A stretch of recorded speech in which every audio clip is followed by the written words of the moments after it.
Okay, so there's two things I've learned about the press surrounding this movie. One, a long ad campaign is usually a successful ad campaign. And two, misdirection when done correctly can actually be pretty good.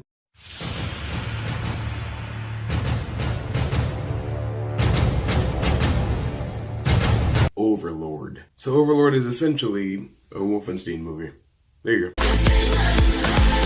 No, but Overlord starts out simple enough. A group of American soldiers in World War II have to infiltrate a church and take out a tower in France so that air support can come and help the guys storm the beach. Yay, everybody gets to go home, right? But then this movie takes the idea of Nazis running experiments on people and just runs a little far with it, and it's actually really interesting. I'll say that this movie is somehow able to ride the line between a grade A and a grade B movie, and it's very interesting the balance that it strikes in there because it takes itself very seriously as a war film and as a grindhouse gore film. It's very interesting to see. Because I'll say the first half hour to 45 minutes of this movie is just solid war film. It's just like people are walking around, oh, landmine. It's like, right, I forgot those happen. It's very intensive. It's very immersive. It brings you into the World War. And if you weren't rooting for the guys that you already know won, then you should be by this movie.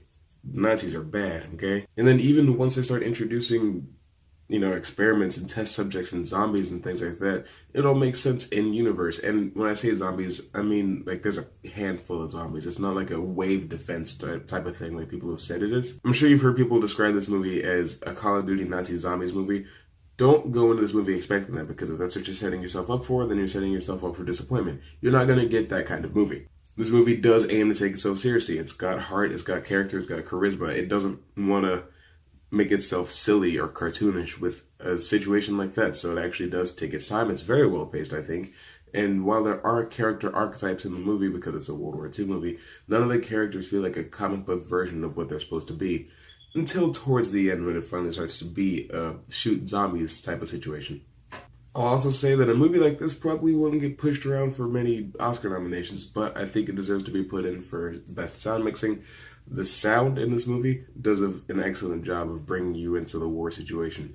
After a landmine or an explosion goes off, you'll hear the ringing in somebody's ears just as sharp as you would hear it in your own ears, and I love stuff like that. I want to feel like I'm in that situation, but not to the point where if I stepped on a landmine, I would die. After saying that, I realized that if you step on a landmine, you're gonna die. I meant to say if I was in a situation where I could end up stepping on a landmine. And when I say that the characters don't feel like comic book versions of themselves, I think that's very important in world building and continuity. Making sense in universe, that's very important, and you get that mostly from your performances.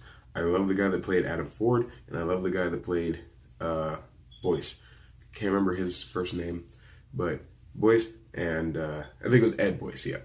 Boyce and Ford, best characters in the movie. Everybody did a fantastic job, but those two were just standouts to me. And you know what? I love the cinematography in this movie, but I'm not gonna gush about cinematography for the rest of the year. You're just gonna have to deal with that, okay? Love me. And with this movie not really being silly enough to be a grade B film, when blood and gore start happening, it's like, oh boy, I should have seen that coming, but I didn't. It's a war movie with some stuff in it that makes it a sci-fi movie. I feel like this is going to be one of the most underrated, unsung movies of 2018, which is a shame because it's up against The Grinch and a sequel to a movie that wasn't really all that good. But hey, it's just they didn't start advertising this movie soon enough. They should have put out a poster for it like in January or something. Bad robot. Bad robot. But I had a great time with this movie, and I'm probably going to keep having a great time when I buy it on Blu-ray.